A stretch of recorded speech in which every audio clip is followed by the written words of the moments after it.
rocker friends. Welcome to another episode of Makeup and Music. If you're new here, let me first say thank you for joining me and tell you what I do. I'm a professional makeup artist and I do my makeup while I talk about a music legend. And today I will be talking about the rocker icon, Janis Joplin. So, are you a fan? Well, stay tuned to hear more about her and see how this look comes together. So, Janis Joplin, who is she? She was an American singer-songwriter who sang rock, soul, and blues music in the late 60s. She's known as being one of the most successful and widely known rock stars of her era, and she was noted for her powerful mezzo-soprano vocals and her electric stage presence. So let's start from the beginning. Janis Lynn Joplin was born in Port Arthur, Texas on January 19th, 1943. As a teenager, she befriended a group of outcasts, one who was a fan of blues music that later Joplin said influenced her decision to become a singer. She began singing blues and folk music with friends at her high school.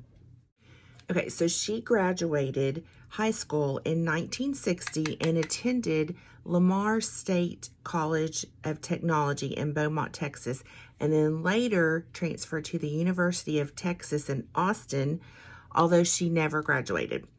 The campus newspaper ran an article on her in 1962 headlined, "She Dares to Be Different." The article began with, quote, "She goes barefoot when she feels like it, wears Levi's to class because they are more comfortable, and carries her auto harp with her everywhere she goes so that in case she gets the urge to break into song, it will be handy. Her name is Janis Joplin," end quote. While at UT, she performed with a folk trio called the Waller Creek Boys. Joplin lived a very hard lifestyle. In May of 1965, her friends in San Francisco noticed the detrimental effects from her regularly injecting drugs, and they described her as skeletal. They persuaded her to return home to Texas and threw her a bus fare party so she could go back home to her parents. Back home in Texas in the spring of 1965, after her parents noticed her weight loss, she was weighing something like 88 pounds, she changed her lifestyle and got professional help. She avoided drugs and alcohol, adopted a beehive hairdo, and even went back to school at Lamar University.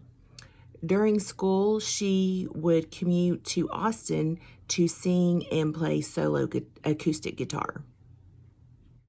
Joplin rose to fame in 1967 with an appearance at the Monterey Pop Festival, where she was the lead singer of the then little-known San Francisco psychedelic rock band Big Brother and the Holding Company.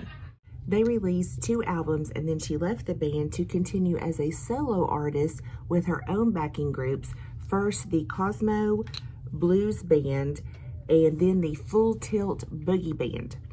She appeared at the Woodstock Festival and also the Festival Express Train Tour. 5 singles by Joplin reached the Billboard Hot 100, including a cover of Me and Bobby McGee, which reached number 1 in March of 1971. Her most popular songs include cover versions of Piece of My Heart, Cry Baby, Ball and Chain, which those 2 happen to be my favorites, Down on Me, and Summertime, as well as Mercedes-Benz, which was her final recording. So by early 1969, Joplin had relapsed back into a lifestyle of drugs and alcohol, performing many of her shows being stoned, drunk, and out of control. People noted that she was visibly deteriorating and she looked bloated, and her singing was flabby with no edge. Late on October 4th, 1970, Joplin was found dead on the floor in her hotel room in Hollywood, California. The cause of death was a heroin overdose compounded by alcohol. She was cremated and her ashes were scattered from a plane into the Pacific Ocean. She was just 27 years old. Her death stunned her fans and shocked the music world, especially when coupled with the death of rocker icon Jimi Hendrix just 16 days earlier, and he was also 27 years old. Joplin was known for having a devastatingly original voice, overpowering and deeply vulnerable. She was often compared to the female version of Elvis in her ability to captivate an audience. Joplin, along with Grace Slick of Jefferson Airplane, opened up opportunities in the rock music business for future female singers.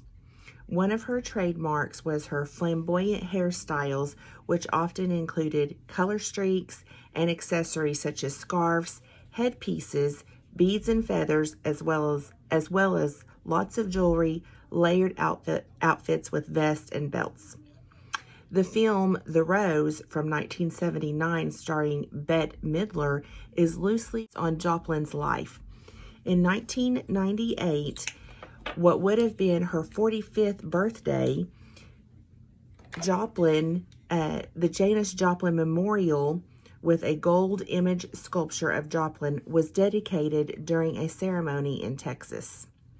In 1995, Joplin was inducted into the Rock and Roll Hall of Fame. In 2005, she received a Grammy Lifetime Achievement Award, and in 2013, Joplin was awarded with the 2,510th star on the Hollywood Walk of Fame. Janis Joplin was dubbed the first queen of rock. She was rough around the edges, vulnerable yet charismatic, and a true star in her day, leaving us some great music to enjoy. So this will do it for this video on the life of Janis Joplin, and here is the final result of this makeup look. I hope you like it, and as always, I appreciate you spending this time with me. Don't forget to like and subscribe. Hit that subscribe button here on YouTube. Follow me on Facebook and Instagram at Ashley Scarborough Beauty, and even on TikTok under Beauty by Ashley MUA. That's it for now. Take care of yourself, and I'll see you soon. Rock on!